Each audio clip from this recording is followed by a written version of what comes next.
En esta charla vamos a hablar de ablación de fibrilación auricular.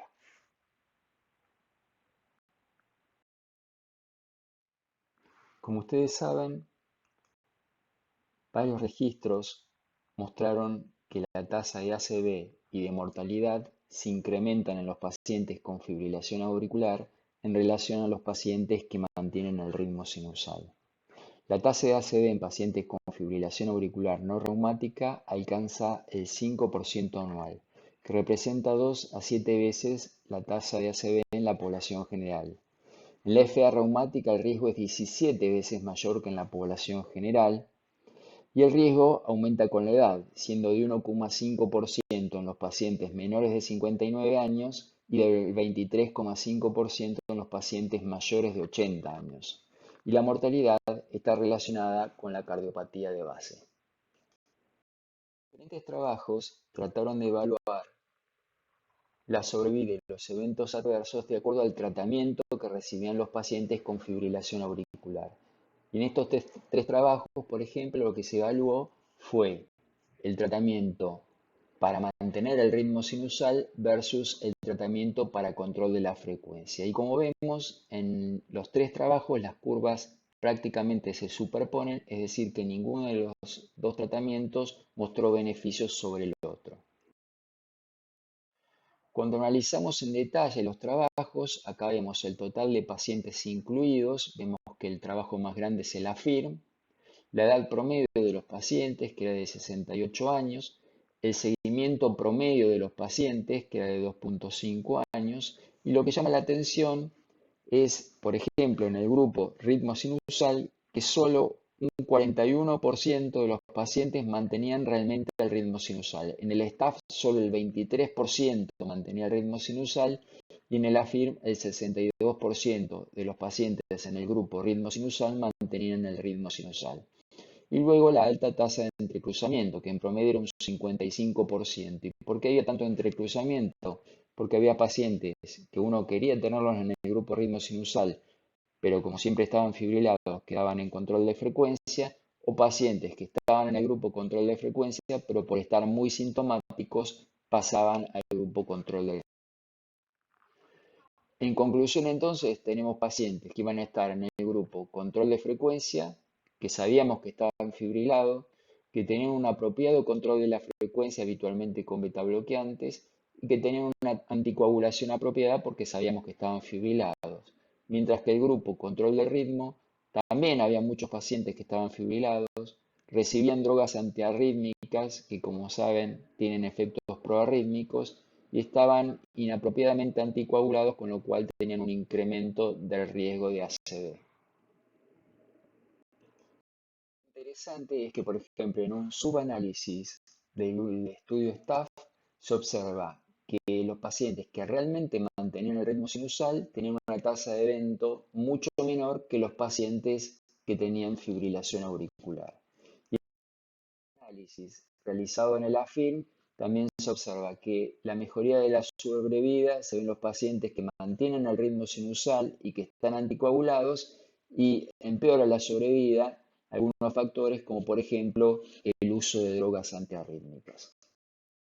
Otro elemento que tenemos que tener en cuenta es la dificultad en la selección de la droga antiarrítmica adecuada, porque por ejemplo la flecaimida y la propafenona no se pueden usar en pacientes que tienen insuficiencia cardíaca o fracción de eyección menor del 40%, ni en pacientes que tienen insuficiencia renal crónica. El sotalol sí se puede usar en este tipo de pacientes con insuficiencia cardíaca crónica o baja fracción de eyección, pero no se puede usar en pacientes con insuficiencia renal crónica, y la miodarona se puede usar en cualquiera de los dos grupos. Pero vemos entonces que estamos bastante limitados en cuanto al uso de drogas antiarrítmicas. En esta imagen vemos un metaanálisis que compara diferentes drogas antiarrítmicas contra placebo en pacientes con fibrilación auricular.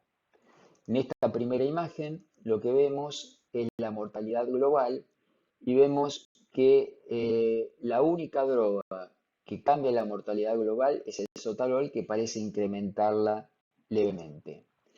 En cuanto a la recurrencia de fibrilación auricular, vemos que la única o mejor dicho, que la droga más efectiva es la amiodarona, seguido por la flecainida, la propafenona y el sotalol.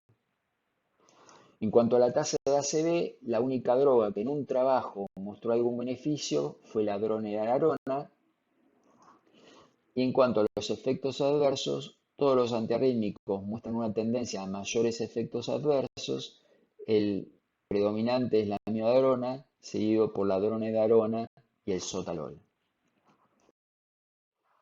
Cuando analizamos los efectos proarrítmicos de las drogas antiarrítmicas, vemos que la dronedarona, la propafenona y el sotalol son las drogas que tienen mayor efecto proarrítmico. En cuanto a la amiodarona, conocemos bien los efectos que tiene a nivel de la tiroides, provocando hipotiroidismo o hipertiroidismo, y el más grave de todos los efectos, la fibrosis pulmonar, que si bien es una incidencia baja, es uno de los efectos adversos más peligrosos de la amiodarona. Este es un holter de uno de nuestros pacientes y lo que se observa en esta primera tira son extrasístoles supraventriculares que están en la T, ven cómo se deforma la onda T y que están bloqueadas. En la segunda tira vemos las mismas extrasístoles supraventriculares, pero ahora conducidas, y vemos cómo una de estas extrasístoles genera la fibrilación auricular. Este fenómeno ya había sido descrito anteriormente por Heisager. Este es el trabajo de Heisager, publicado en el New England, donde él describe que extrasístoles que se provocaban dentro de las venas pulmonares generaban fibrilación auricular. Con lo cual postula que si uno pudiera eliminar esas extrasístoles de las venas pulmonares, podría eliminar la fibrilación auricular paroxística. Algunas observaciones importantes que permitieron el desarrollo de la ablación de la fibrilación auricular fueron que la fibrilación auricular es comúnmente gatillada por extrasístoles supraventriculares, quiere decir que si uno elimina esa extrasístole supraventricular va a eliminar la fibrilación auricular, que los focos ectópicos en pacientes con corazones sanos se localizan en más del 90% de las veces en las venas pulmonares, que la mayoría de los pacientes tienen uno o dos focos. Inicialmente se intentaba ver cuál era la vena responsable de la fibrilación auricular. Hoy en día, como se sabe que puede haber más de una vena pulmonar, se aíslan empíricamente todas las venas pulmonares del paciente y que la mayoría de las veces los focos están 2 a 4 centímetros dentro de la vena pulmonar. Inicialmente uno trataba de mapear el foco y de quemarlo, pero comenzaron a aparecer reportes de estenosis de la vena pulmonar por aplicar radiofrecuencia dentro de la vena, por lo cual se modificó la técnica y hoy en día se aísla la vena directamente, el ostium o en forma circunferencial. Hay diferentes técnicas de ablación de la fibrilación auricular y como vemos en este gráfico, tenemos la técnica de Heisager de aislar los focos de las venas pulmonares, pero también hay una técnica para aislar microrotores de las venas pulmonares, rotores de la pared posterior, los plexos vagales que se encuentran en la aurícula izquierda, el ligamento de Marshall. Pero de todas estas técnicas, la que fue el aislamiento de las venas pulmonares, que se puede hacer a nivel ostial o a nivel circunferencial, aislando las venas izquierdas por un lado y las venas derechas por el otro. Para hacer esta técnica, lo que se hace es una doble punción transeptal para colocar un catéter circular dentro de las venas pulmonares y un catéter de ablación para lograr el aislamiento de las venas pulmonares. Acá vemos un ejemplo de nuestro paciente donde se ve un catéter dentro de las venas pulmonares. Vemos estos electrogramas que corresponden a actividad dentro de la vena pulmonar y vemos en el catéter de ablación este ruido que corresponde a la aplicación de radiofrecuencia, observándose acá cómo desaparecen los potenciales de las venas pulmonares. Quiere decir que se desconectó la vena pulmonar de la aurícula izquierda. La vena pulmonar quedó sin actividad, mientras que la aurícula izquierda conserva la actividad. Quiere decir que tiene un bloqueo de entrada. Hay actividad en la aurícula izquierda, pero no puede penetrar dentro de la vena pulmonar. Por ejemplo, en este caso, estimulando la aurícula izquierda, vemos potenciales dentro de la vena pulmonar y cómo desaparecen por la aplicación de radiofrecuencia. Acá vemos un caso diferente, vemos un catéter dentro de la vena pulmonar, vemos actividad múltiple dentro de la vena pulmonar, como que fuera una taquicardia dentro de la vena, y vemos cómo, sin embargo, la aurícula se mantiene en ritmo sinusal. Quiere decir que esta actividad de la vena no está penetrando en la aurícula izquierda. Esto sería entonces un bloqueo de salida. Cuando uno hace el mapeo, lo que intenta es lograr un bloqueo de entrada y un bloqueo de salida de la vena pulmonar con respecto a la aurícula izquierda. Para realizar las ablaciones usamos tres elementos que son de mucha ayuda. Uno es el mapeo tridimensional, otro es la ecocardiografía intracardíaca o transesofágica y otra es la TC o la resonancia para conocer la anatomía de la aurícula izquierda y las venas pulmonares, la cantidad y disposición que tienen. Acá vemos un ejemplo con el eco intracardíaco que usábamos anteriormente. Vemos que no solo nos sirve para la punción transeptal, sino que nos sirve para ubicar las venas pulmonares y el catéter dentro de las venas pulmonares y para hacer un control de las complicaciones posibles de la ablación, como por ejemplo el derrame pericárdico. Acá vemos un mapa creado por nosotros. Lo que se ve son estos puntitos verdes, que es donde la punta del catéter de ablación toca contra la pared de la aurícula izquierda, y entonces con eso se va creando toda la anatomía, toda la cáscara de la aurícula izquierda, con las venas pulmonares, la orejuela, y eso nos permite después navegar con el catéter dentro de esta estructura creada sin necesidad de usar radioscopio. Otro ejemplo, vemos un catéter dentro de las venas pulmonares, que acá lo tenemos. Esta es la actividad de ese catéter y vemos cómo con la aplicación de radiofrecuencia, que son estos puntos amarillos, desaparece la actividad de la vena, con lo cual logramos un bloqueo de entrada desde la aurícula izquierda hacia las venas pulmonares. Y acá es una imagen para mostrar cómo queda la anatomía después de las aplicaciones de radiofrecuencia. Todos estos puntitos amarillos son los puntos donde uno aplicó radiofrecuencia. Vemos cómo rodean todas las venas para lograr la desconexión de las venas. En esta imagen lo que les quería mostrar es un mapa de voltaje.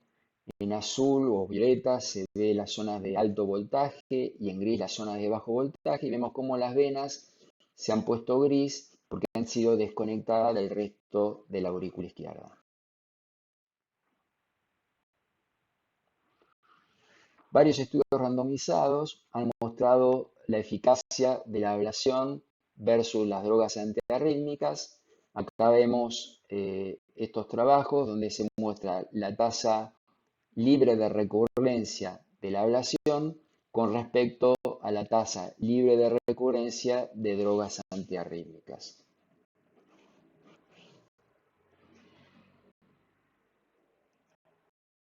La ablación no es una técnica libre de complicaciones, y acá tenemos las principales, que son el derrame pericárdico o taponamiento cardíaco durante la ablación, el ACV. Por eso es importante que el paciente esté anticoagulado cuando viene a hacerse la ablación y reciba heparina endovenosa durante el procedimiento. La estenosis de venas pulmonares, tanto sintomáticas como asintomáticas, la creación de nuevas arritmias por crear líneas que no son continuas, la fístula auriculoesofágica, que si bien es muy poco frecuente, tiene un 75% de mortalidad, la fístula bronquio-vena pulmonar, la parálisis del nervio frénico, el espasmo pilórico y la dilatación gástrica. ¿Qué nos dicen las guías? Que si el paciente no tiene cardiopatía y la fibrilación auricular es paroxística, a elección del paciente puede hacerse la ablación directamente como primera alternativa o usar drogas. Si es persistente, en general uno comienza con drogas y si no responde, recién ahí va a la ablación. Cuando el paciente tiene una cardiopatía estructural importante, lo que se busca habitualmente es drogas y posteriormente la ablación por radiofrecuencia si no se controla el ritmo. Hay un trabajo que es el CASTED que muestra un beneficio en cuanto a mortalidad en los pacientes que tienen insuficiencia cardíaca, fibrilación auricular y son sometidos a la ablación. ¿Qué nos ofrece la ablación? Por un lado, eliminación de los síntomas y mejorar la calidad de vida, evitar las complicaciones, disminuir el riesgo de tromboembolismo y de taquimiocardiopatía y mejorar la sobrevida. ¿Qué factores tenemos que considerar cuando vamos a indicarle a un paciente la ablación? Entonces, si el paciente tiene síntomas, si es refractario a drogas, si tiene ectopía asociada, el tipo de fibrilación auricular. No es lo mismo si el paciente tiene una fibrilación paroxística que si tiene una fibrilación auricular persistente, el número y la frecuencia de los episodios, si tiene enfermedad de la aurícula, el diámetro de la aurícula izquierda, la experiencia del centro, si tiene otra cardiopatía estructural, si tiene comorbilidades, la edad del paciente y la preferencia del paciente. En cuanto a los síntomas, este es un registro europeo de fibrilación auricular. Vemos que casi el 50% de los pacientes tenía palpitaciones, casi un 4% síncope, 31% disnea, 15% precordialgias. Y lo que es muy importante es que muchos pacientes que pueden decir que son asintomáticos, cuando uno les saca la arritmia, se dan cuenta que realmente no eran asintomáticos y que estaban limitados, pero que no lo percibían como una limitación. Y recién cuando vuelven a tener el ritmo sinusal, se dan cuenta de la limitación que les provocaba la fibrilación auricular.